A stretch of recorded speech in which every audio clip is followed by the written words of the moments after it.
Bloomberg Audio Studios.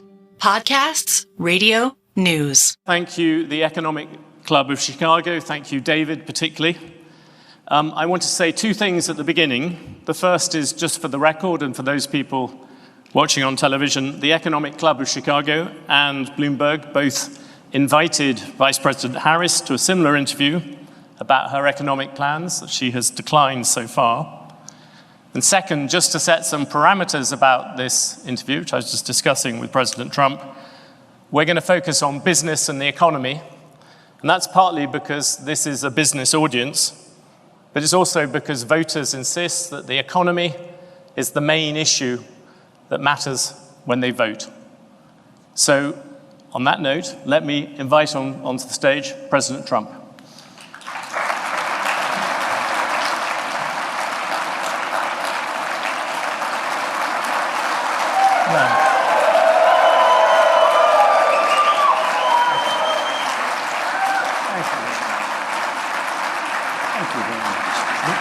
Have a seat.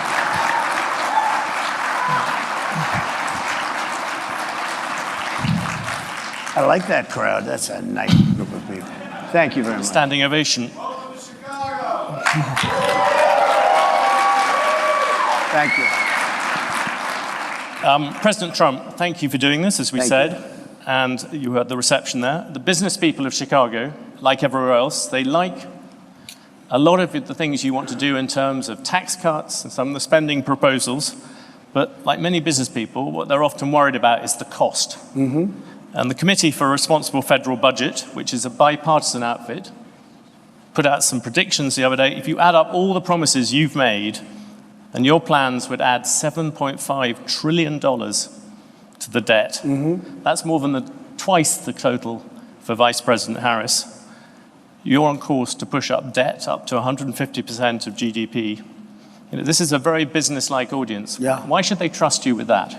Because we're about growth. She's got no growth whatsoever, and we're all about growth. We're going to bring companies back to our country. You look at, even today, as I was driving over, I see these empty, old, beautiful, like steel mills and factories that are empty and falling down. Some have been converted to senior citizens' homes, but that's not going to do the trick. And we're going to bring the companies back. We're going to lower taxes still further for companies that are going to make their product in the USA. We're going to protect those companies with strong tariffs, because I'm a believer in tariffs. I'm not sure that you are. I don't think you are, but I congratulate you on your career. But to me, the most beautiful word in the dictionary is tariff. And it's my favorite word. It needs a public relations firm to help it, but to me it's the most beautiful word in the dictionary. Tariffs, do you think that will bring in the revenues? To use another bipartisan group, Peterson Institute, they say they only bring in $200 billion. That is that's barely the cost of two of your promises. Yeah, but that's like, for what company are you talking about, okay? Look, I've brought in with tariffs, and I was just getting started. Then COVID came, and we had because I tell you what, I did a very good job in COVID. Nobody knew what the hell it was. I call it the China virus because I like being a little more accurate. But when that came, but we got hundreds of billions of dollars just from China alone, and I hadn't even started yet. But tariffs are two things, if you look at it. Number one is for protection of the companies that we have here and the new companies that will move in, because we're going to have thousands of companies coming into this country. We're going to grow it like it's never grown before. And we're going to protect them when they come in, because we're not going to have somebody undercut them. And I could give you an example of this if you want. Would you like me to? Because it just Give me a quick example, then I will come back. I just found out about it. So I've been talking about for the last year about Detroit and how horribly it has been. You know, it's just horrible, because we've been talking about Detroit's coming back for 40 years, and it's never come back. And it's very dependent on the car industry. Well, they've lost 60% of the business over a long period of time. And what happened is I found out a friend of mine builds auto plants. That's all he does. He builds auto plants. That's what he's good at. He doesn't want to build an apartment. All he wants to build is, and he builds the biggest in the world. And for the last year and a half, if anybody's heard me speak, I was talking about Mexico as a tremendous challenge for us right now, tremendous. China is building massive auto plants in Mexico. And they're going to build them, and they're going to take those cars and sell them into the United States. They're very near the border. And they're going to have all the advantages and none of the disadvantages. And that's going to be the end of Michigan. It's going to be the end of, frankly, South Carolina. Going to be the end of everything. So I've been talking about this. And I said to him about 9 months ago, I said, you know what? I want you to do me a favor, John. His name is John. I don't want to give his last name because he might not like it. But I said, I want to see an auto plant. I want to go and see one of these. You know, you press a button and everything works, right? I want to see one of the big ones. He said, all right, good. I said, where do we go? I'd like to go to Michigan. I'd like to go to someplace in the United States. He said, no, we can't do that. Why? We're not building anything big in the United States. That's not where we don't build the big ones here. I said, where are you building the biggest ones? He said, in Mexico. We're building giant plants, the biggest plants anywhere in the world. In Mexico, I said, so you mean they're going to make cars cheaply? They have advantages over labor and other things, and they're going to sell them into the United States, and they're going to put Michigan out of business. Is that what? I don't know anything about that. All I do is build the plants. If you want to see a plant, we'll go to Mexico. I'll show you the biggest plant in the world. That was 9 months ago. I saw him, and I talked about it all the time because I think it's a serious threat to our country, because not only autos, but other things. So then I see him. 2 days ago, I was talking at another club, very nice club, and like this, except, I don't know, I think you people are probably even wealthier, okay? This was in Detroit, okay, which was appropriate. And I was showing them all sorts of charts about how their car, you know, it's just gone down, it's like terrible. And I saw him, and I said, oh, how are you doing? How have you been? I said, could I ask you, how are those plants that you mentioned, those giant plants that you're building in Mexico, how is that coming along? Have you finished them? No, sir. They abandoned the project when they heard you're running. They abandoned the project when they saw that you were winning and doing well. I said, wow. All the same. Because I told them, and I said it publicly, they're not going to sell one car into the United States. I said, if I run this country, if I'm going to be president of this country, I'm going to put a 100, 200, 2,000% tariff. They're not going to sell one car into the United States because we're not going to destroy our country because I know you're an anti-tariff guy, but I'm the exact opposite. If I had, there was no other way I could have stopped them other than, what am I going to do, negotiate with Mexico or China? You're not going to get anything from that. I said I'm going to put a 100, 200, or 300. I'm going to put the highest tariff in history, meaning I'm going to stop them from ever selling a car into the United States. So I just see the guy by accident. I see him. He says, sir, they've abandoned, and by the way, they built foundations. They were really rocking. They were going to do it. They thought that I was going to win, or maybe they're just holding off. I tell you this. If I don't win, those factories are going to wipe out this country. They're the biggest factories ever built for cars. They're going to wipe out our country. If she wins, and she doesn't know what the hell she's doing. If she wins, she's not going to be thinking about, I couldn't, every speech I made having to do with cars, but every speech I made having to do with tariffs, I'd mentioned that our country is being threatened by Mexico. Now, all of those things, beyond even the car companies, all of those things are now dead. They're dead. I asked him, will they start? Probably not. They're dead as a doornail. If she gets in, it'll start up again. President Trump, I'll let you give your example. No, you talked a lot about tariffs. You look at the American economy, 40 million jobs rely on trade. It counts for 27% of GDP. Okay. If you cut that off, that's also going to have an effect on many, many business people here. Yeah. Tariffs also have another side. Isn't that something that you have to acknowledge? No. You could be plunging America into the biggest trade war since Smoot-Hawley. But there are no tariffs. You're going to stop. There are tariffs already at the moment. There are no tariffs. All you have to do is build your plant in the United States, and you don't have any tariffs. But people, a lot of places like this, there are a lot of jobs that rely on foreigners coming here. You're going to basically stop trade with China. You're talking about 60% on that, 60% tariffs on that. You're talking, as you said, 100, 200% on things you don't really like. You're also talking about 10, 20% tariffs on the rest of the world. That is going to have a serious effect on the overall economy. And yes, you're going to find some people who will gain from individual tariffs. The overall effect could be massive in terms of the economy. I agree it's going to have a massive effect, positive effect. It's going to be a positive, not a negative. Well, we'll just let use- me just let me Give me I an know example. how committed you are to this, and it must be hard for you to spend 25 years talking about tariffs as being Listen. negative, and then have somebody explain to you that you're totally wrong. It'll have a negative. It will have. I'll go a step further. 40 if million, you don't 40 do million, this, President this Trump, country 40 has million, no 40 chance. million jobs is a lot of jobs to rely on They're trade. all coming back. Those are You've 40 million lost. jobs. Those are 40 million jobs in America that rely on trade. Are you ready? John Deere, great company. They announced about a year ago they're going to build big plants outside of the United States, right? They're going to build them in Mexico. And you threatened They're them with also going to tariffs build and they stopped. That's right. I said, if John Deere builds those plants and not selling anything into the United States, they just announced yesterday they're probably not going to build the plants, okay? I kept the jobs here, and I'll keep John Deere will stay here. And I'll tell John Deere, if you do build outside of the United States, you can if you want. For instance, India is a very tough country. It's not only China. China is the, I would say, probably the toughest. But there are a lot of tough. You know what's very tough?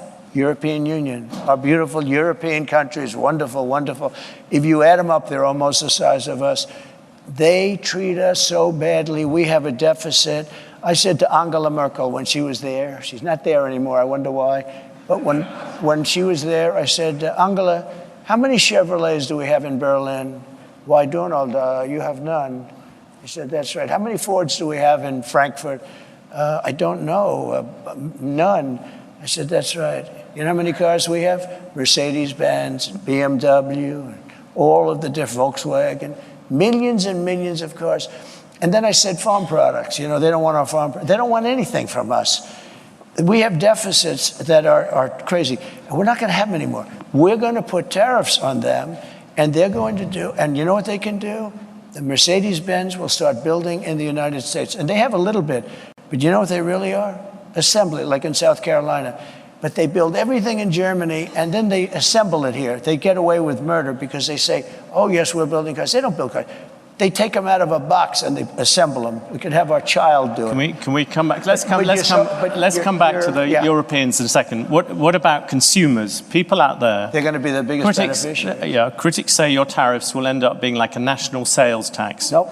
Because the countries if you have America at the moment has $3 trillion worth of imports, you're going to add tariffs to every single one of them. That is going to push up the cost for all those people who want to buy foreign goods. No. What's going that is to just happen? simple mathematics, President Trump. It's not. It is, but not the way you figure it. I was always very good at mathematics. Yes. Let me tell you, you're saying $3 trillion. That's $3 trillion worth of imports. And they don't have to pay. And the higher the tariff, the more likely it is to have them come into the country. The higher the tariff, the more you're going to put on the value of that piece, those goods, the higher people are going to have to pay in shops. Ready? The higher the tariff, the more likely it is that the company will come into the United States and build a factory in the United States so it doesn't have to pay the tariff. That will take many, as you know, that will take many years. In fact, I'll tell you, there's another theory is that the tariff, you make it so high, so horrible, so obnoxious that they'll come right away. When I do the 10%, 10% is really, first of all, 10% when you collect it is hundreds of billions of dollars. The numbers that you're talking, all reducing our deficit. But really, so there's two ways of looking at a tariff. You can do it as a money-making instrument, or you can do it as something to get the companies. Now, if you want the companies to come in, the tariff has to be a lot higher than 10%, because 10% is not enough. Guys, they're not going to do it for 10. But you make a 50% tariff, they're going to come in. Let me tell you the other thing about tariffs that's great. Our steel companies, as you know, 3-4 years ago, they were all when I was in office, I saw a man from a big steel company and he was devastated. I knew him for a long time. And it's been a tough business. It was a great business many years ago. And I would not let U.S. steel be sold to Japanese, by the way. It's psychologically, I think it would be That's the Nippon steel, as you know. Yeah, I wouldn't I wouldn't let it be sold. But I would stop it if it hasn't been completed by the time I'm president, because I think it sets a horrible tone. But I had a lot to do with steel. We were going to lose all our steel companies because China, as you remember, was dumping steel at levels that nobody's ever seen before. And I put a 50% tax on that. And tariff on that, all dumped steel. And it was also bad steel. It was what they call dirty steel. It wasn't good steel, which is a bad thing for structural components of buildings and planes and things like that. They were dumping crap into our country. And I put a 50% tariff. I started at 25, I raised it to 50 because the 25 didn't quite do it.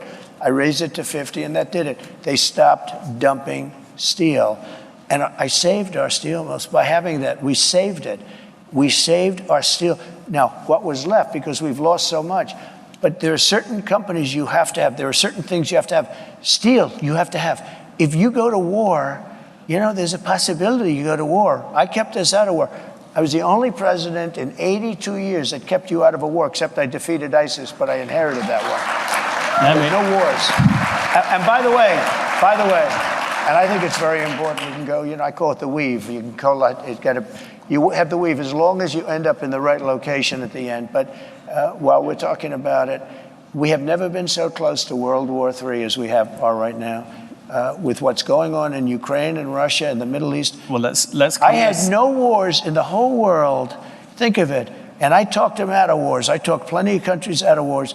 I had the whole world, other than ISIS, which I inherited, and I knocked out ISIS in a matter of weeks. It was supposed to take 4 to 5 years. I did it in a matter of weeks. We actually have a great military. We don't know how to use it, but we have a President Trump, with great respect, I was asking about tariffs. You've gone off about that. Seeing you brought up tariffs and foreign policy, many people would say the biggest problem with your tariffs is actually geopolitics. You, in your first term, you got some credit for effectively saying that there was a Cold War against China. That's what America was in.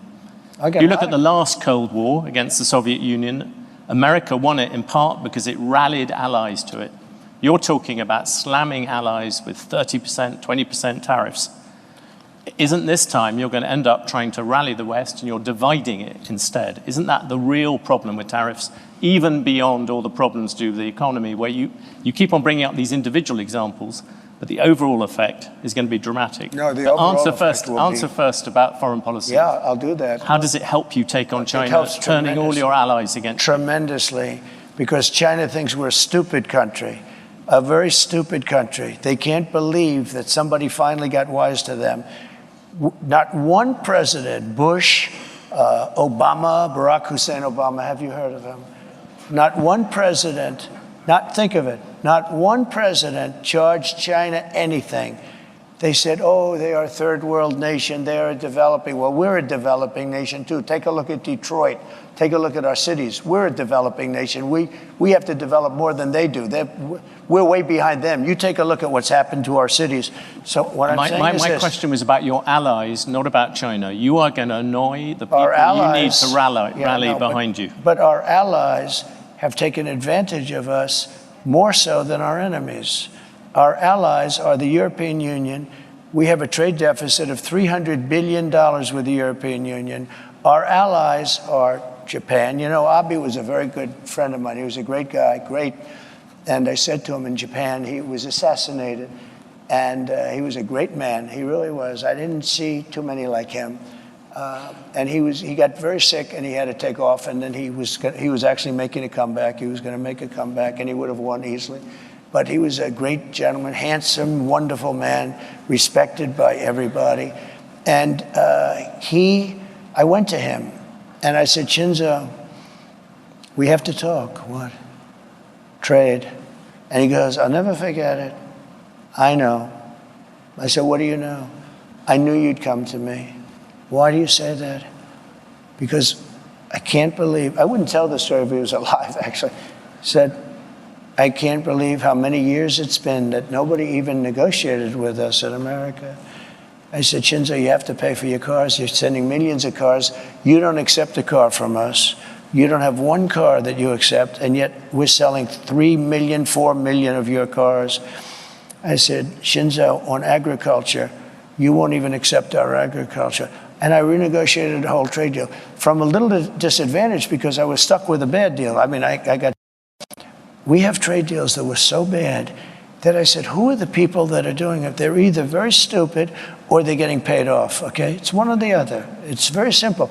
We have the worst trade deals all over the world. South Korea, I love South Korea. They're wonderful people, extremely ambitious. they have a money machine. We protect them from North Korea and other people. North Korea is very nuclear. I got along with him very well, Kim Jong-un. Yes. But wait, they don't pay us anything. And I said, this is crazy. If I didn't put tariffs on, the motor companies, the car companies, they make most of their money at small trucks. I put tariffs on China, but I put 27.5%. Otherwise, we'd be flooded with Chinese cars. And all of our factories would close. We'd have no jobs at all in the auto industry. That goes for electric, by the way, which is a killer, which I've explained, and I don't think I have to bore anybody by talking about it. But I put tariffs on South Korea because they were sending in trucks. And I put tariffs on, fairly substantial tariffs. Do you know that our car companies make almost all of their money with the small trucks, SUVs and small trucks? If I took those tariffs on, you would be inundated. Every car company would be out of business. And I got calls from Ford. I got calls from everybody saying, sir, I can't believe you're doing this for us. You saved our company. They make all their money with this. They make most of their money with the small truck and, the SUVs. Many consumers ended up with more expensive cars. But let me just come at you on foreign policy. You wouldn't have a car company. You have said that Taiwan should pay for US protection. Yeah. I ask because this morning, you just mentioned North Korea. The Chinese army, literally as we speak, are engaged in rehearsals for a full naval blockade of Taiwan. So I suppose my question to you, if China invades Taiwan, would you send American troops to defend it? Well, the reason they're doing it now is they're not going to do it afterwards, okay? So they're doing it now. They want to do it China. Look, I had a very good relationship with President Xi, and a very good relationship with Putin, and a very good relationship with Kim Jong-un, who has a nuclear force that you won't even believe. And by the way, today it was announced for those that he just blew up the railroad going into South Korea. That means South Korea is now cut off from Russia and China and various other places. Cut off by rail. Mr. Trump, you just mentioned No, but Putin. These are big things. I have to mention them. Yeah, you just mentioned Putin, though, and this has been this controversy of the past week. Can you say yes or no whether you have talked to Vladimir Putin since you stopped being president? Well, I don't comment on that, but I will tell you that if I did, it's a smart thing. If I'm friendly with people, if I have a relationship with people, that's a good thing, not a bad thing, in terms of a country. He's got 2,000 nuclear weapons, and so do we. China has a lot less, but they'll catch us within 5 years. That sounds very much like you did talk to him. I don't talk about that. You talk about talking to Netanyahu, you talk about talking to these people. Russia has never had a president that they respect so much, but more importantly, or less importantly, I guess, I went into Russia and people said, oh, he likes Putin and Putin likes him. Let me tell you, the first thing I did was terminated Nord Stream 2. Nobody ever heard of Nord Stream 2. It's a pipeline from Russia to Germany and all over Europe. I said, wait a minute, to NATO. I said, so let's get this straight. My first meeting, I said, so Putin's building the biggest pipeline in the world. He's going to Germany, but all over Europe. And you're paying him billions of dollars a year, billions of dollars a month. Germany's paying billions of dollars a month. And we're supposed to protect you against the guy that you're paying all this money to. So is there something wrong with my thinking? So he's building a pipeline to Germany, and we're spending, and by the way, until I got there, we were spending almost 100% for NATO because we had all these delinquent countries. They weren't paying. When I got there, I said, you know what? And by the way, my biggest fan is Stoltenberg, just leaving, Secretary General of NATO. He said, when Bush came in, he made a speech and left. When Obama came in, he made a speech and left. When Trump came in, he made a speech and he said, let me see your books. And I found out in the books that nobody was paying. There were only 7 countries that were paying. We were supporting NATO. They screw us on trade, so bad, the European nations. And then on top of that, they were screwing us on the military. So they're taking a tremendous advantage of us, $350 billion on trade. And we're then supporting them. In other words, it's not sustainable. You can't keep doing this. You can't have that, China, all of these countries. And stupid people made these deals. I saw trade deals. that was so stupid that you'd have to be, excuse me, that was so bad that you'd have to be an idiot to sign them. And we signed them for years. I could tell you trade deals that I have never seen anything. I said, who would agree to this? They had to be corrupt. They had to be corrupt. To make those deals, they had to be corrupt because there is no way a rational human being, I always say either corrupt or extremely stupid, because there's no way a rational human being would ever sign the trade deals that this country signed. And I got out of many of those deals. I told South Korea, I'm sorry, you're going to have to pay for your military. We have 40,000 troops over there. You're going to have to pay. You become a very wealthy country. Just to finish, you become a very wealthy. They said, no, no, no, we will not pay. We will not. We haven't paid since the Korean War. I said, no, you got to pay. I said, would $5 billion a year to start off with? No, no. They went crazy.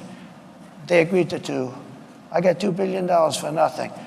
And I said, here's what we're going to do.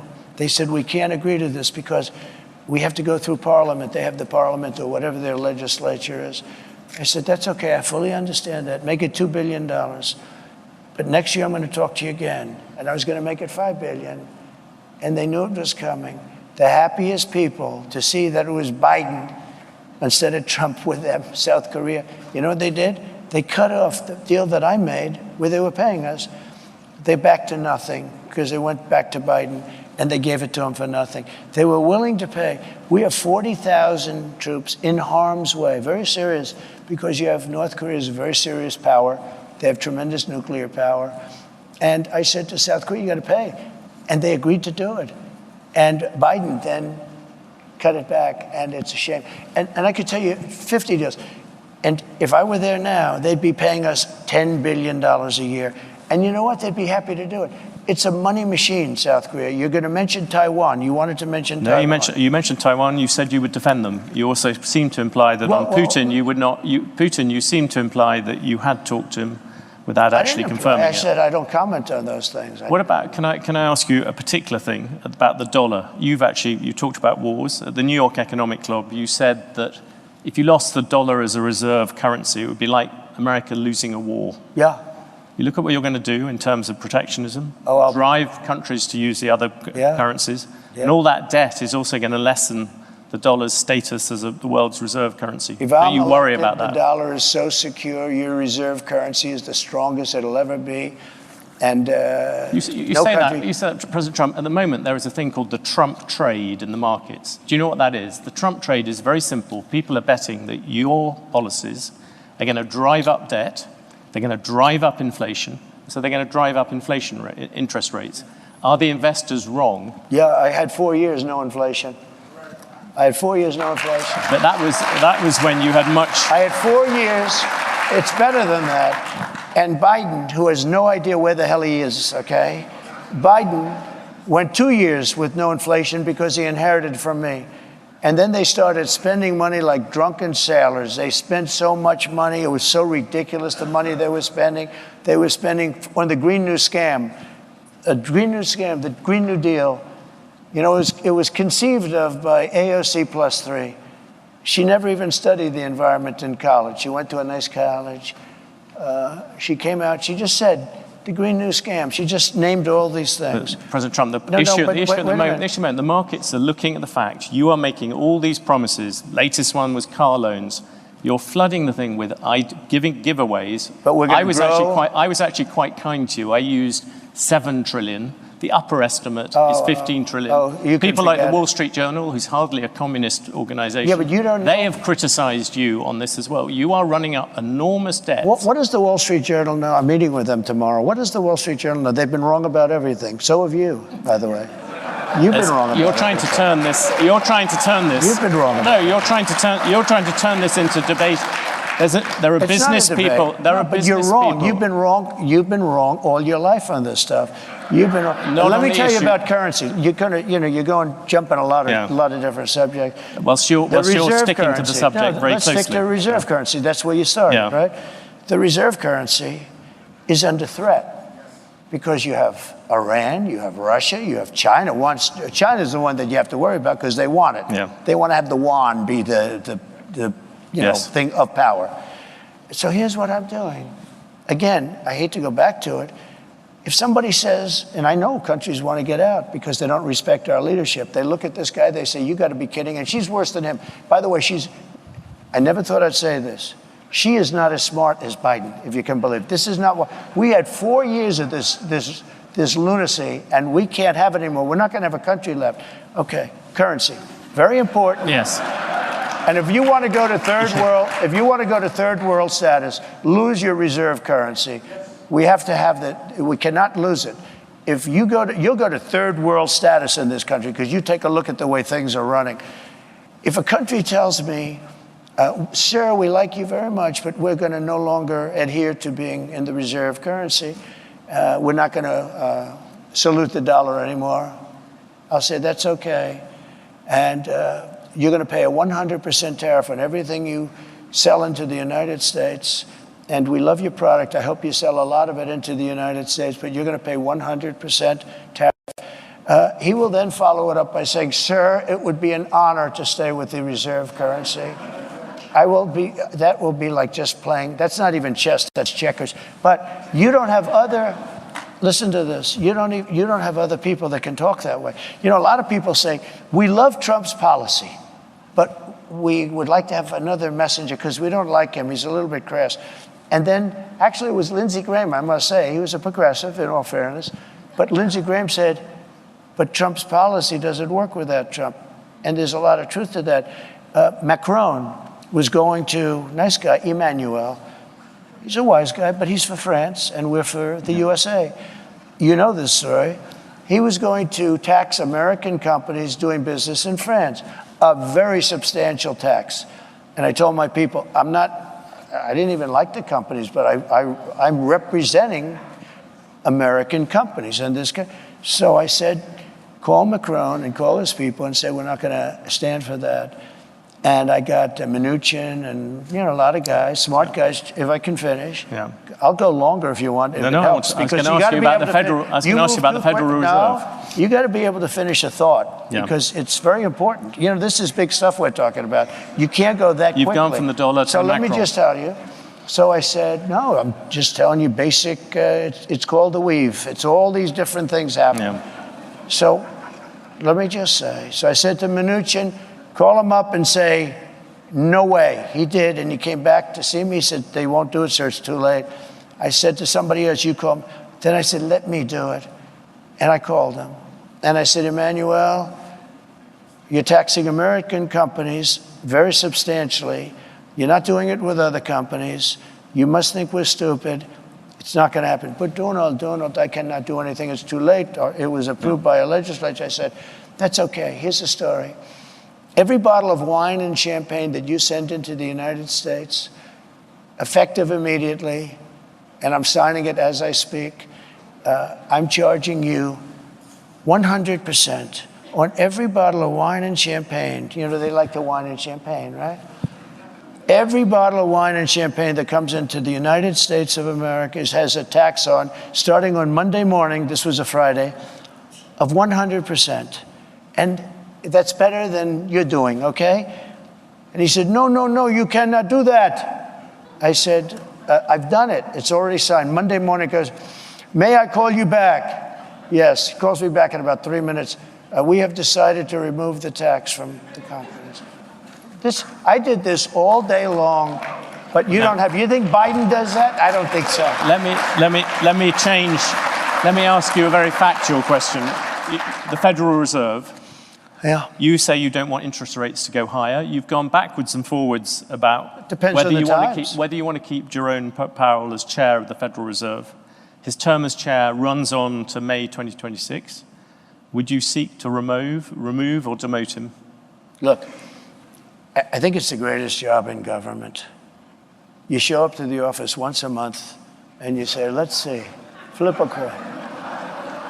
And everybody talks about you like you're a god. Oh, what will he do? I mean, before, the guy used to walk into my office, he was like begging. Oh, he was fine. But you did talk about, you talked about removing him once. I did, because he was keeping the rates too high.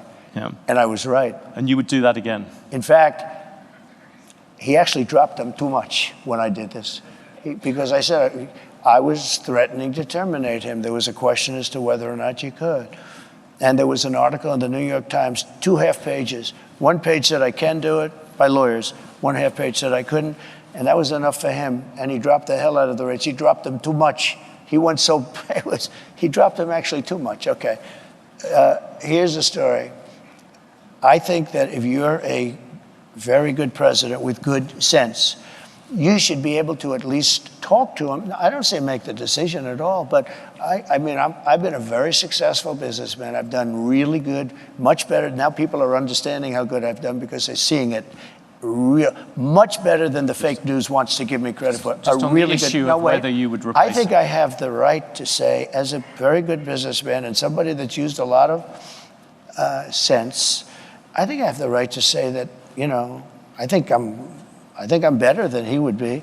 I think I'm better than most people would be in that position. I think I have the right to say I think you should go up or down a little bit. I don't think I should be allowed to order it, but I think I have the right to put in comments as to whether or not interest rates should go up or down. When you looked at the Supreme Court, you came up with a list of people I did. Who you thought of replacing, bringing in as Supreme Court justices. Yeah. Would you do that with the Federal Reserve? Well, I no longer need it.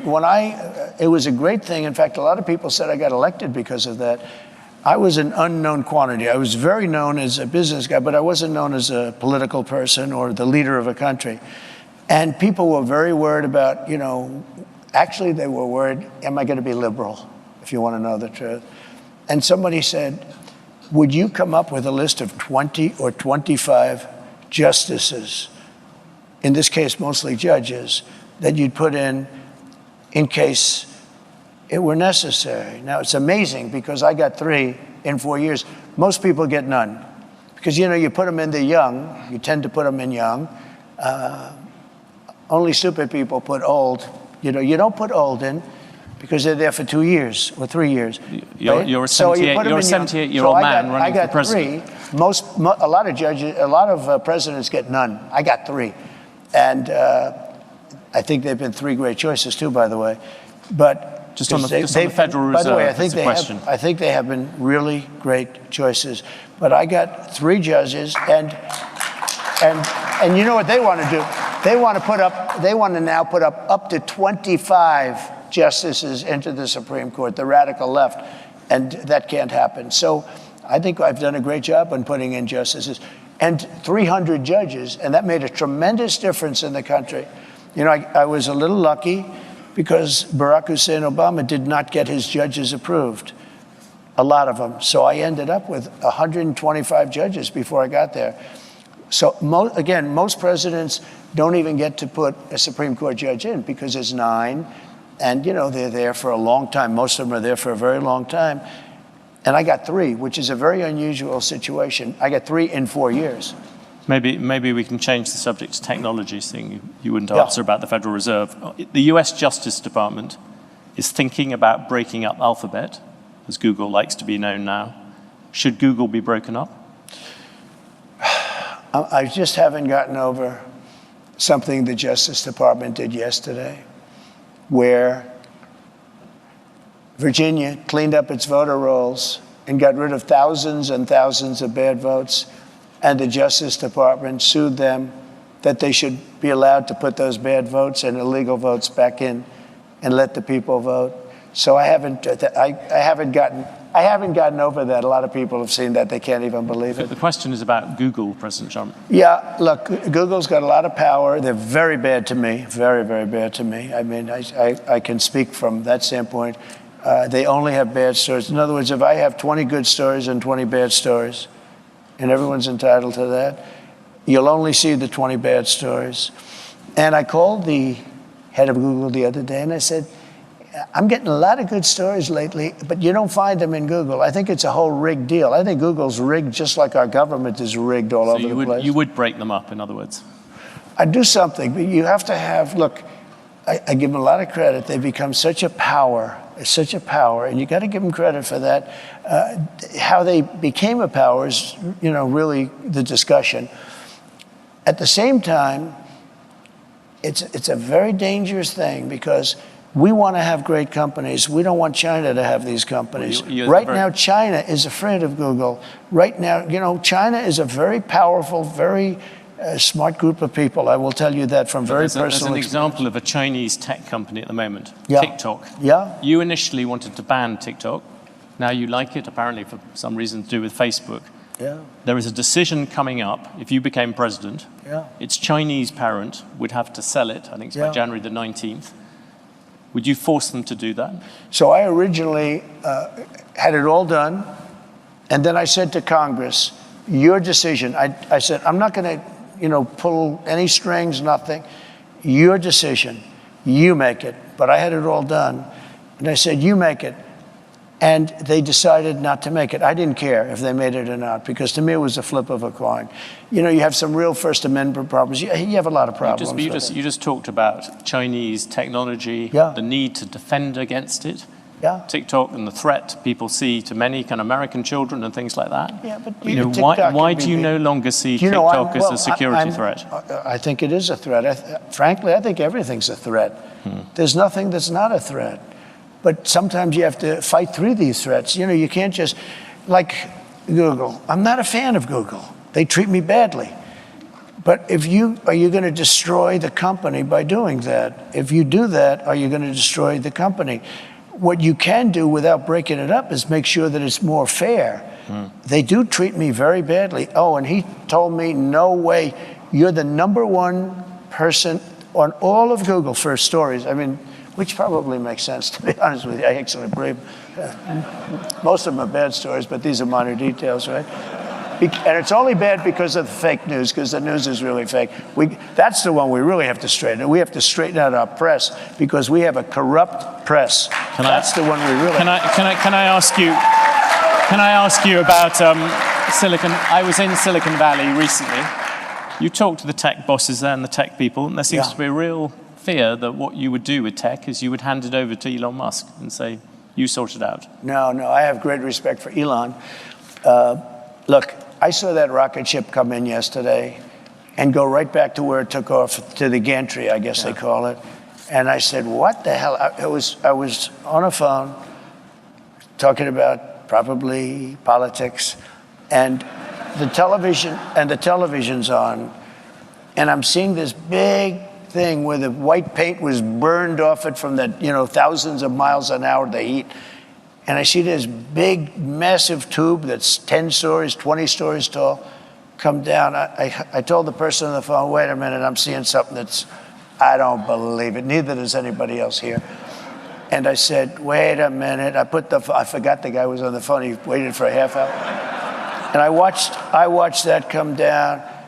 And I watched it come down and come right in between those big levers. And I said, and it looked to me like I was going to crash. It was coming in hot. And all of a sudden, boom, you see the motor, the fire kick in. And I called Elon. I said, that's the most incredible thing. I said, can Russia do that? Nope. I said, can the United States do it? Nope. He's the only one that can do it. And I said, you now want to put him in charge of deregulation. Not deregulation, cutting wasteful spending. Cutting. Every single president, which would include including deregulation. Every president comes in and talks about cutting wasteful spending. Oh, there's tremendous waste. Give me an example of something you will do that will get rid of government spending. Well, let me give you an example. When I came into government, I was the first thing. An example going forward. Well, not but what you did in the past. This is going forward because it's the same thing. When I first sat down, a general came into my office and he said, "Sir, it's nice to meet you. Would you please sign this?" I said, "What is it?" It's a contract for a new Air Force One, which is actually 2 planes, not one, 2 Boeing 747. And I said, "How much is it?" $5.7 billion. So it's a hell of an expensive plane, but there's reasons for that. He said, "Nope, I'm not signing it." I said, "Who negotiated it?" Barack Hussein Obama. I said, "I'm not signing it." Why? Because there's a lot of fat. He said, "I'm not signing it. It's got to have a 3 on it." Anyway, long story short, some of you have heard this. I got it down to, because first week they cut off $400 million. He said, "I'll cut." I met with the head of Boeing. Wait, Dennis. I said, "Dennis, you got to have a 3. 5.7 is too much. 5.7 billion. He said, the most I'll take off is $400 million. I said, well, that's not bad for one conversation. So he got it down. I said, nope, I'm not accepting. Then he took off 2 more. Then he took off. Anyway, 2 months went by, 3 months went by. I thought we blew the deal, and it was okay with me. I didn't care. But we should have a new Air Force One. When we see these planes from Saudi Arabia, from different countries, brand new, and ours is like 32 years old, and it's a very different plane. It's a much smaller plane, the whole thing. The United States should have the best plane, I will tell you. Not for me, but we should have. Let me give you an example. He said, he calls up after like 2-3 months. I didn't call him, which is the best way to buy something. Don't call back. And he goes, in fact, when he called me, I said, I wonder what the hell he wants. That's a good way to negotiate, let me tell you. So he calls back, said, sir, $3,999,999,999.99 1 penny below $4 billion. So I said, you got yourself a deal. Then I said to him, let me ask you a question. So you had a deal at $5.7 billion, and in a period of 2 months, I got $1.7 billion off. That means you were going to make $1.7 billion profit on an airplane. Did nobody ever negotiate with you? Well, not really, sir. They just, this is the price, and they said, we'll take it. And I said, and then I learned, that was my first experience, from that. But then I learned everything is like that. There is so much waste. So I'm getting, think of this, the exact same plane for $1.7 billion less, except I have a better paint job. Okay, much better paint job. A different color, red, white, and blue is beautiful. And if you look at every contract, that's one contract, and relatively small compared to most. Think of it. You save $1.7 billion because you negotiate. Every deal is like that. We're building ships that are costing 2-3 times more. Can you give me an example of something There's tremendous waste, fraud, and abuse in our country. And if you could cut it, you would have a surplus without even going into growth. But growth, we will grow. We're going to bring companies and jobs in at levels that you've never seen. And you would never be able to do it because you're not a believer in tariffs. I'm not running for president. Let me tell you, the only way you can do it is through the threat of tariffs. It's the only way you can do it. Can we come back to one thing on that? Deal making. You look out across this room, there's some big businesses, but a lot of small ones. You look at the way you've given us a lot of examples of things where you've negotiated with the heads of big businesses. Right. Give you an example, when you put the tariffs on China, much smaller than you're planning to do at the moment, when you put them on, Apple came, you negotiated a difference for them. I did. That's much harder for small business people. Isn't the problem with the way that you do these kind of deals? You're bound to deal with the big companies. It's the small companies who get hit by all these different things and can't find exceptions. Oh, we have exceptions. No, we had an exception rule. I gave Apple an exception. Tim Cook is a great business. Apple is not a small company, and so please don't give it Tim Cook. But here's what happened. The question is about small businesses. Yes, but what will you do for them? No, but we have a very talented group of people. Bob Lighthizer did a very good job. We had great people. We had central casting. These are great, and a large group of people. We made exceptions. In the case of Apple, they needed an exception. You know why? Because of Samsung. He came to me and he said, Samsung makes a product similar to ours, very good product, the phones and other things. And because they're in South Korea, they don't have the tariffs. Because we're in China, we have the tariffs. I said, you happen to be right. You're not going to be able to compete. I said, look, I'm going to give you a 1-year break, but I want you to start building your factories in this country, whether it's Texas or any other place, anywhere in the country. And he said, what does that mean? I said, you have everything in China. I want you to move it from China back to our country. And he started doing that. And he built a factory, a big one in Texas. He built another one. And this was all a process. It was all happening. But I did give him an exception. And the reason was, he said, as soon as he said Samsung, I said, how is that product compared to yours? He said, it's a good product. I said, then you really can't compete. You can't have a 25 or a 50% tariff and compete, right? Yeah. And I said, I'm giving you an exception. And I did it for many companies. But what happens if small businesses come and see you? That was the question. But we do it for small businesses too. We do it for small business. I'll give you who I didn't know, but he came to me. He was at a meeting, and he built kitchen cabinets. And he was, pretty big in the business. That's all he did is build kitchen cabinets. He said, sir, China and South Korea are building kitchen cabinets for 1/3 of what I can make them. I said, what's the quality? They're not as good, but they're good enough. I can't compete. I'm going out of business. I'm going out of business. I put a 25% tariff still on kitchen cabinets. I saw the guy 3 days ago. He said, I'm the man that saw you about kitchen cabinets. You saved my company when you did the tariff, and you saved thousands of jobs, and my company is now doing very well. And he started to cry. And this guy hasn't cried too much, I will tell you. He said, you saved my company. There's nobody that could have done that.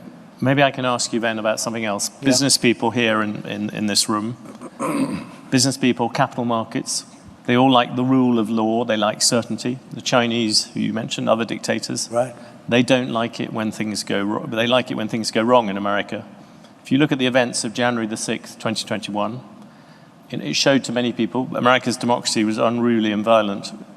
Only 3 weeks to go to the election. Will you commit now to respecting and encouraging a peaceful transfer of power? Well, you had a peaceful transfer of power. You had a peaceful transfer of power. You had a peaceful. Come on, President Trump. You had a peaceful transfer of power compared with Venezuela, but it was by far the worst transfer of power for a long time. Thank you. I appreciate that, because this is what they like to do. This is what they like to do.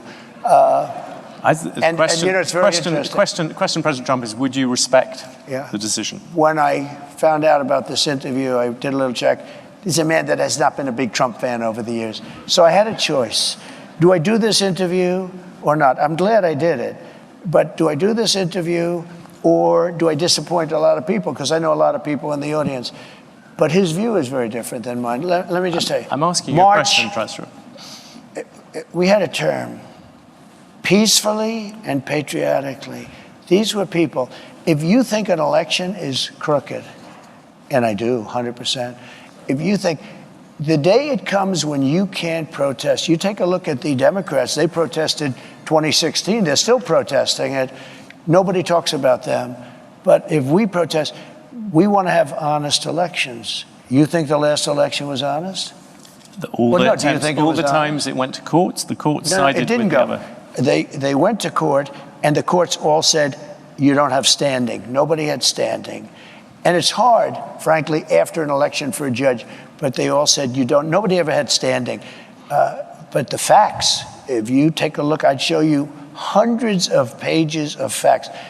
People were angry. People went there. And I'll tell you what, they never show that. The primary scene in Washington was hundreds of thousands, the largest group of people I've ever spoken before, and I've spoken before. And it was love and peace. And some people went to the Capitol, and a lot of strange things happened there. A lot of strange things, with people being waved into the Capitol by police, with people screaming, go in, that never got into trouble. I don't want to mention names, but you know who they are. A lot of strange things happened. But you had a peaceful, very peaceful. I left the morning that I was supposed to leave.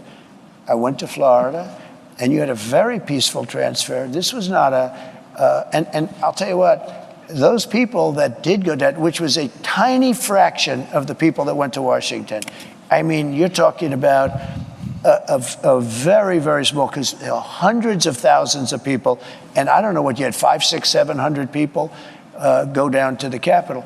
But those people, that was not one of those people had a gun. Nobody was killed except for Ashley Babbitt. She was killed. She was shot in the head by a policeman what he did was horrible. President Trump, So I think we should be allowed to disagree on that. And obviously, you see by the reaction in this room. Let's return to one other big subject that you bring up repeatedly, immigration. Yeah. I know it's a very emotive issue for you, but just from the point of view of business people here, you look at the full effect of taking a lot of people out of the workforce, removing a lot of people. The Congressional Budget Office is banking on the fact that there'll be $9 trillion added to the GDP of America over the next 10 years by immigrants. You want to stop that process. For all the people who run businesses in the audience, I'm just focusing on the economic thing. Are you prepared to say, look, it's fine to have a slightly smaller economy in exchange for having the immigration controls you want? Simple answer. I want a lot of people to come into our country, but I want them to come in legally. I don't want to have...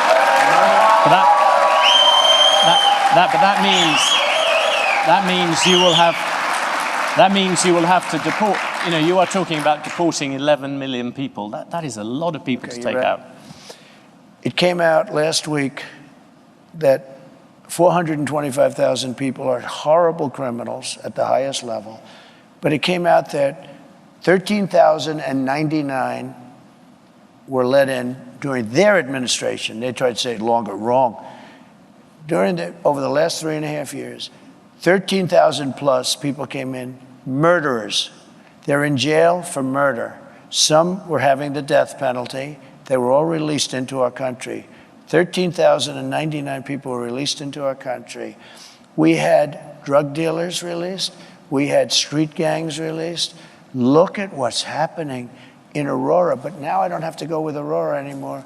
Look at what happened last night in Times Square, where rough migrants from all over the place. You know, it's not just South America. We have people coming in from the Congo, large numbers from the Congo and Africa. They came in, as of last night, I was speaking to Tom Homan, 180 countries, people came in. They came from prisons and jails. They came from mental institutions and insane asylums, a step above. They came from the terrorists. We had large numbers of terrorists come in. When I was president, we had the strongest border in the history of our country. I built hundreds of miles of wall, and walls work, by the way, hundreds of miles. We had the best numbers we've ever had. Now we have the worst numbers, and here's the problem. We have some of the worst criminals in the world coming in. Now, Venezuela, their crime has gone down at levels that nobody's ever seen before because they've taken their street gangs and their drug dealers and they've emptied their prisons, not fully because they can't get enough buses. They've emptied their prisons. They load up the buses and they drive them into the United States, and they're dropping their prisoners into our country. Their crime is down. Their numbers are crazy how low it's dropped. I heard 72, 74%. They've taken their gangs. They've taken their criminals off the street. They've taken their people out of mental institutions, which cost them a fortune, and they've taken them and dropped them into the United States of America. Those people have to be returned. We can't live with thousands of murderers and not. The issue I asked you about was the idea that if you reduce immigration, every economist will tell you, if you have fewer people, there is a smaller economy. I like immigration, but they've got to come in legally. Okay. Well, let's finish on two. No, I want to make sure. Look, I don't want to have people that have killed 9 people and they're a sadistic, crazy nut job. We have to have people that can love our country, that will obey the laws, everything else. You have hundreds of thousands of criminals being dropped in, and Venezuela is one country. Look at what they have done, though, in Aurora. They've taken over apartment complexes. They've gone into the real estate business. See, they're like us, except they've done it with MK, whatever the hell they're called, right? I mean, they have weapons that are so sophisticated, our military doesn't have them. They've taken over parts of cities. In Colorado, you have a place called beautiful Aurora. Take a look at what's happened to Springfield, Ohio, where they dropped 30,000 people into a community of 50,000 people, and it's total bedlam. The hospitals can't be used anymore by the residents. The schools can't be used by the children that were there last year because other people that don't even speak the language. The issue I asked you about, many companies here have a shortage of labor. Yeah, that's good. We'll take care of that. We're going to get people in here rapidly, and they're going to be people that want to be in here, and they're going to be people that can love our country and won't kill people because they don't like the way they look. These finish? killers, by the way, some of these killers are among the most evil killers. They will look at you down, the beautiful woman there, they'll look at you and they will kill you. These are seriously sick people. And no, I don't want them in our country. And they are in our country right now. And they're in there because Kamala Harris, who's our border czar, is an incompetent person. President Trump, for the record, as you know, the crime rate is lower. Can I finish with two questions? The first, you just said it, you don't do old. You own and run businesses. Yeah. Would you appoint a CEO who was 78?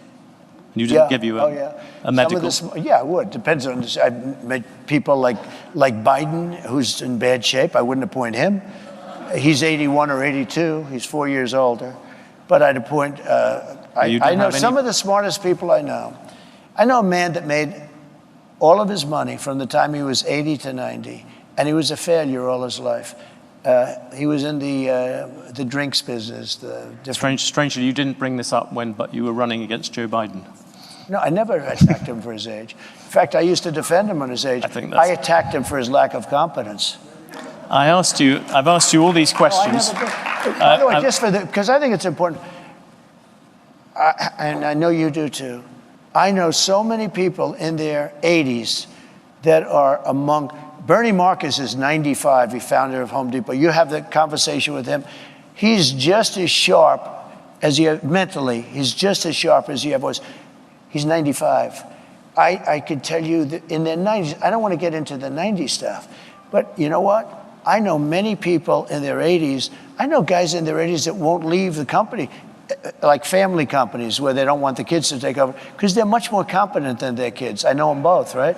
So, no, I would have no problem.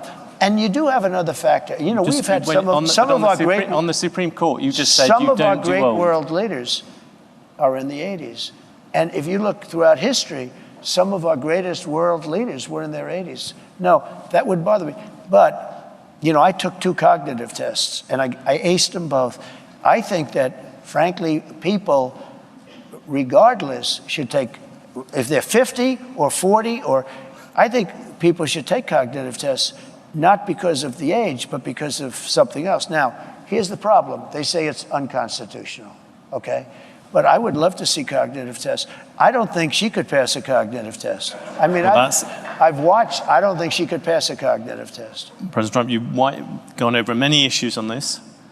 I asked you many questions about things. One thing I haven't asked at all about is the state of the race. Yeah. And I had a question for you. On election night, which state would you look at first? Which state do you think this race is going to be decided by? So they say Pennsylvania, I would say most. I think we're doing very well there. I think you look at Michigan too, and I'm doing very well there. You know, we don't have to look necessarily, the votes are starting to come in now. So you look at polls, but you can also look at the votes that are being cast right now. People get a pretty good indication. And based, as we discussed backstage, you know, based on the votes that are coming in so far, we're doing very well. I mean, we're way up in Pennsylvania. We're way up in Michigan.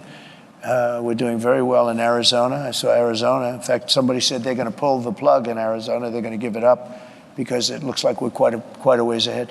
I think we're doing well. Look, this is a party, the Republican Party, of common sense. Forget about conservative, liberal. We're, let's say conservative, but we're really a party of, we need borders, we need fair elections, we don't want men playing in women's sports, we don't want transgender operations without parental consent. You know, there's so many things, but it's 99.9% is common sense.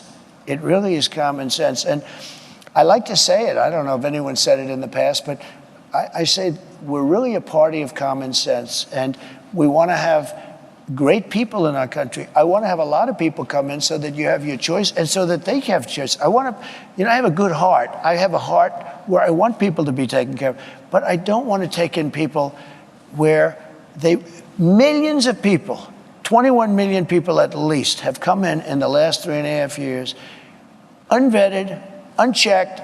We don't know anything about them. How about this? Gavin Newsom, he's the governor of California. Newsom. He signed Newsom, I call him. Yeah. But do you think? No, he corrected me. He corrected me. I said, that's the first time I've been corrected. There are CEOs out here. If they said those sort of things about a rival CEO, they'd be sacked. Do you think it's fine for a president? But they don't have to survive like me. They don't have to go through what I have to go through. There has never been a president that's been treated like me, so I have to fight my own way. Well, you made a very good job of. He signed a bill in California 2 days ago that you don't even have the right to ask a person for voter ID. And if you ask a person for voter ID, of course you have to show voter ID. The only reason you wouldn't do it because they want to cheat.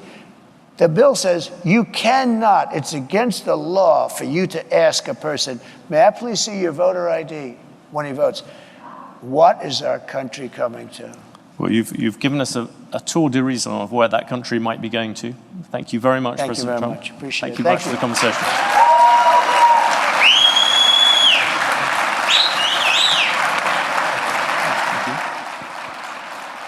More than an hour-long conversation between former President Donald Trump and Bloomberg editor-in-chief John Micklethwait in partnership with the Economic Club of Chicago, a conversation that ranged from tax and tariffs and technology to immigration and the Federal Reserve. Welcome back to special coverage, a special edition of Balance of Power here on Bloomberg TV and radio. I'm Kaylee Lyons alongside Joe Mathieu. We are about to break down exactly what we heard there from Donald Trump in terms of his economic policy, including the pushback he gave on what a number of economists or majority of economists would suggest are potential inflationary and detrimental impacts of the policy, pushing back on the idea, Joe, that tax cuts will add to the deficit, that tariffs will lead to higher costs for the American people, even that it could influence ultimately the dominance of the dollar as the world's reserve currency. We should point out a lot of those things were fact-checked in real time by John Micklethwait. Yeah, we have a lot to unpack here, and that was quite an exchange. Sometimes interviews take different forms with Donald Trump. That was a real back and forth, and I think we all learned a lot by listening to it. John started by citing his very first question, research from the Committee for a Responsible Federal Budget, that if you wonk out with us here on a daily basis on Balance of Power, you're pretty familiar with. $7.8 to $15, I believe, trillion was the estimate, that unless there's something we're not understanding about how to pay for the tax cuts and exemptions that Donald Trump has put forth, that is what it would add to the deficit.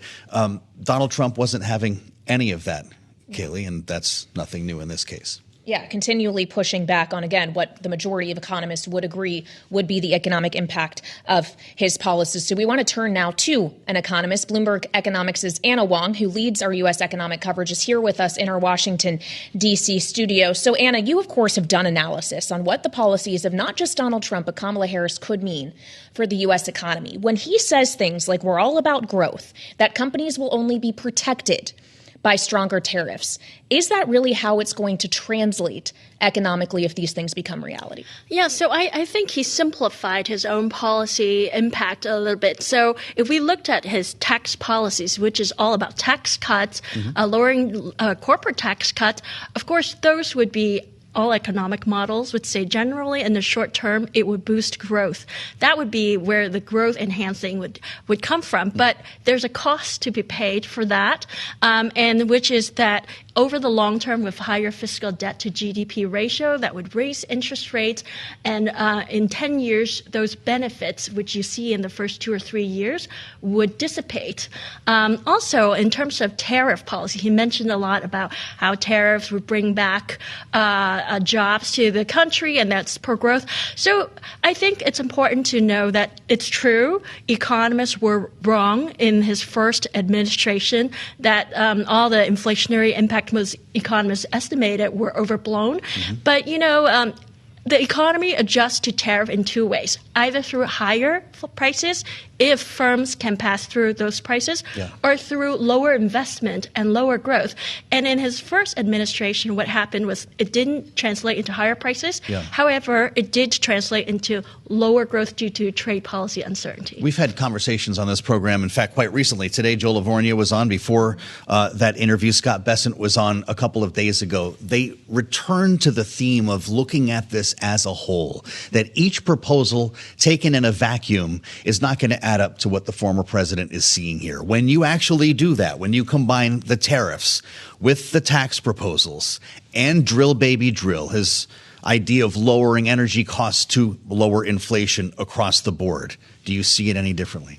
Yeah, I think that if you take it holistically, and Joe Laverne, you're completely right. You have growth-enhancing tax policy in the short term, but growth-reducing trade policy in the short term. I think in the first 2 or 3 years, that will about wash out.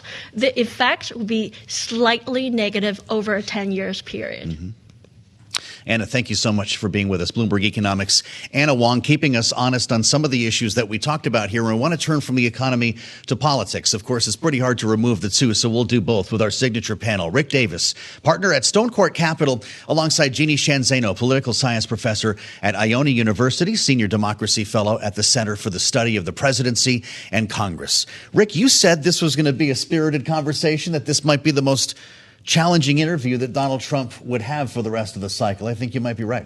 Yeah, and I think one of the more sober and serious conversations. I thought John Micklethwait did a fantastic job of keeping focus on the issues that he was asking about, trying to do the follow-up that he was requiring. And look, I mean, you got to give Trump credit. He hung in there. He told lots of stories that exemplified his policy points. And I think as a communicator, we underestimate Donald Trump's ability to sort of package his arguments in these kinds of storytelling that are easy for people to digest. So his audience wasn't the Chicago Economic Club sitting in the room and dining on rubber chicken.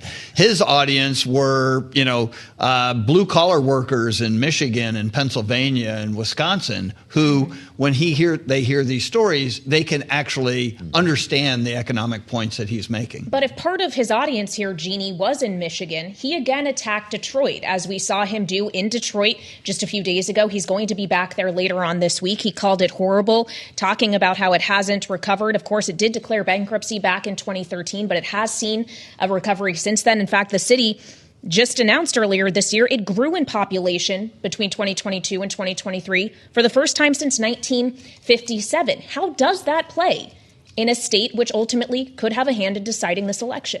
Yeah, this is something we've heard Trump do over and over again, attack cities from Milwaukee and Detroit and, of course, New York City. And, of course, factually, there's no basis for it. We know violent crime, for instance, in Detroit is down to levels we haven't seen since 1996. And I think, as I watched this entire interview, which I agree was so important, Donald Trump missed an opportunity here in my mind. He ended up talking about what? Defending January 6th, talking about Venezuela and Maduro, this strongman, this autocrat, this dictator, as wow, what a great job he has done cutting down on violence with the use of a police state. He is making certainly things that Republican leaders at the state and local level have pushed back against, as it refers to Aurora, as it refers to Springfield. The list goes on. And John Micklethwait was trying to have a sober, serious conversation on his economic policies. And I can bet that is not where Donald Trump's campaign wanted him to go, to sit there and say those kinds of things. The attacks were all over the place. They were on everybody from the press to, to people who are running these cities and states, to immigrants. There was no fact checking that he was going to abide by. And it was off the rails in true Donald Trump style. And that is a problem for Donald Trump, because I know he wants to double down in his base. Rick is right. But he's got to reach sober-minded people in the middle who like his policies first term, but are very concerned about this rhetoric. And I don't think he did himself any favors on that front. And of course, top of the list there is tariffs. He had absolutely no answer to the very serious economic questions about raising tariffs. He said sometimes 200, 500%. All right, Jeannie Sheehan Zaino and Rick Davis with their clutch analysis coming out of the interview. They're going to be sticking with us for the rest of the hour. We thank you both, our signature panel, here on an important day as we go into overtime here on our special coverage live from Washington following Bloomberg's interview with Donald Trump. The former president talked about tariffs quite a bit today and policies he'd like to pursue if elected in the conversation we just brought to you in partnership with the Economic Club of Chicago. Let's listen. To me, the most beautiful word in the dictionary is tariff, and it's my favorite word. It needs a public relations firm. Joining us now for more here on Bloomberg TV and radio, Anna Ashton, founder of Ashton Analytics, former China analyst for the U.S. Department of Defense. And it's great to see you. Thanks for joining us here following this conversation. Donald Trump pushed back pretty hard on the issue of tariffs. He called tariffs his favorite word, the most beautiful word in the dictionary. Did he change the way you look at this in his conversation today with John Micklethwait? Well, no, and thank you for having me on. It was interesting to listen to his remarks. I think we can all be pretty assured of where he wants to go with tariff policy, that he wants to raise tariffs, and not just on China. He spent a lot of time talking about Mexico, for example, and he said that, our allies have been more problematic than our enemies, so the EU, Japan. Well, Anna, as you mentioned, Mexico, according to factcheck.org, there is only one small Chinese car manufacturing plant in Mexico right now. But something else we heard from Donald Trump was the suggestion if you make the tariffs high enough, and to quote him, so high, so horrible, so obnoxious, they'll come right away, meaning they will come and make things in the U.S. instead. What is the realistic chance that manufacturers in China are going to be able to suddenly up and move all that business to the United States and have supply come out of there? How does that actually translate in reality? Well, I think it's going to be really interesting to see if this is, a sign of Trump kind of evolving his perspective on China and what he wants from the relationship, because he certainly wasn't really gung-ho about inviting Chinese investment into the United States in his first term. In a second term, would he be? It sort of sounds like it. It sort of sounds like he sees tariffs as a way to bring foreign investment into the United States to create jobs. And I think a lot of people could get on board with that from an economic standpoint. However, there are many, many people in Washington in both parties who are not particularly enthusiastic about Chinese investment in the United States. And not just in Washington, there are governors all over the country who also are not keen on that. So I'm not sure that it's within Trump's power to change hearts and minds domestically. I want to ask you about what the former president said about Taiwan, Anna. He was asked whether he would send American troops to defend Taiwan in the event of an invasion or a blockade by China. He didn't really answer that directly. He said, quote, "I have a very good relationship with President Xi." Is his relationship good enough to avoid that scenario if he were reelected? I think it's less about whether or not his relationship with President Xi is good enough, and more about the fact that, he is a confirmed. He does not want to have American forces fighting foreign wars. And he's indicated in other interviews that he's not particularly interested in sending troops to Taiwan unless Taiwan is going to pay more for U.S. defense. He wants more of a quid pro quo relationship than he believes we have right now. But again, this is where Trump diverges from the majority of minds that are shaping policy in D.C., both Republican and Democrat. I don't think that his own party is particularly aligned behind that idea. Well, and perhaps the divergence that matters most, at least with 3 weeks to go until Election Day, Anna, is how his policy diverges from the policy that Kamala Harris has suggested she pursue. Keeping in mind, she has been attached to this administration that has left intact and in many ways, actually, in many instances, expanded the tariffs put into place under the first Trump administration. Harris, who has also talked about making sure the U.S. is leading the technology war against China. How realistically are we going to see differences in approach here?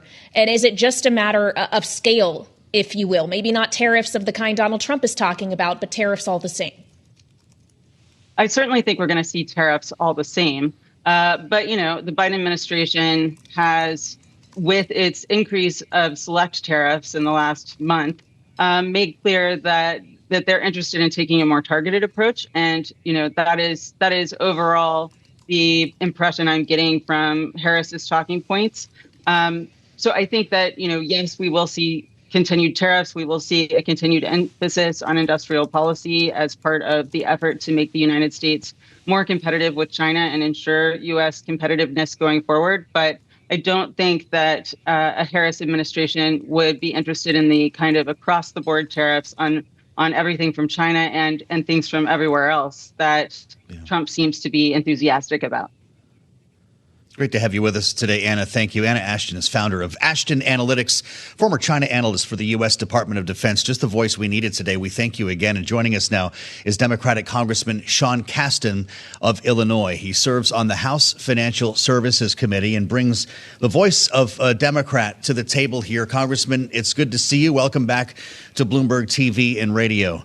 What you just heard today from Donald Trump is the most complete explanation and most complete presentation we have heard of his economic proposals, making the Trump tax cuts permanent, a series of exemptions on things like tips, overtime, Social Security, and others that we might not even have time to list here today, and an overall approach to inflation that starts with energy. Drill, baby, drill, he says, will bring down prices across the board. Are you on board?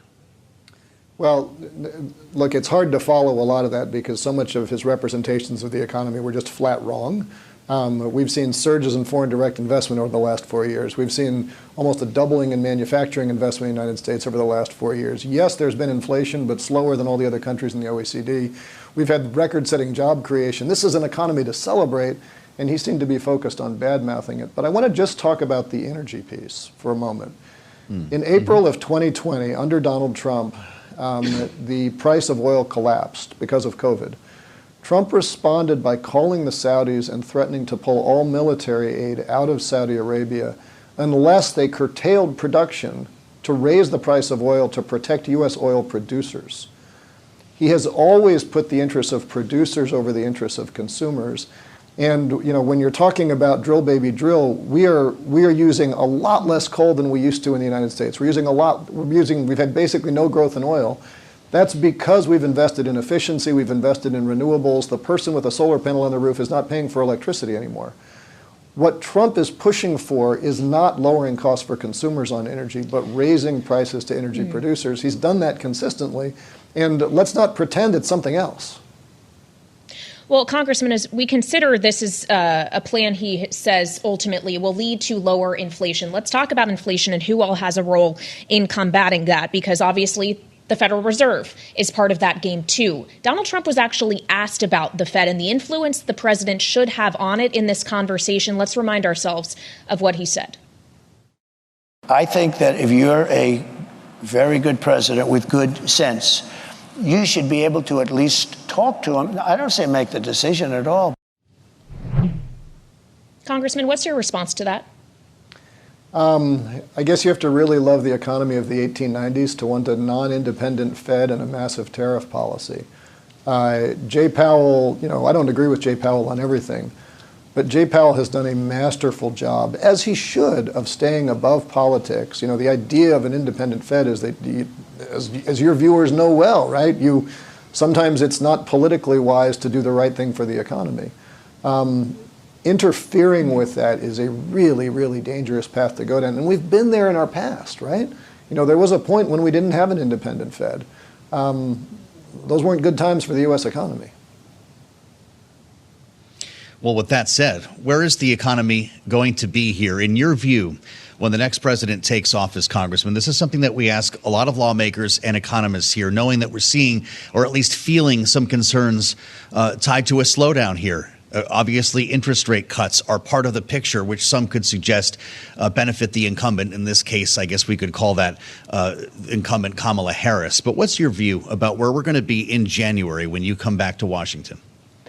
I suppose prognostication is a fool's game, but I think, some of the metrics that we've been watching closely in the economy, we've seen this surge of investment for the last 4 years, really for the first time in decades. We've consistently seen job creation outposting worker creation. Our workforce has not been growing as fast as the jobs have. That was creating some upward pressure on inflation, was certainly contributing to it. It's a good problem to have, right? Because there were so much investments going on in the United States. We have seen some of that pressure easing, frankly, thanks to inflation. And one of the concerns that I have personally is that it has become so bipartisan to demonize immigration. And I think we shouldn't lose sight of the fact that immigration is substantially what's allowing our economy to create jobs so quickly and not have upward pressure on inflation. Inflation's come down. I do get concerned about that xenophobia and where that might push us, but But on balance, I feel pretty good about where the economy is right now. We're still staying, 4.2% unemployment, which is pretty good. The job revisions, such as they are moving in the right direction. And, let's keep a steady hand on the tiller.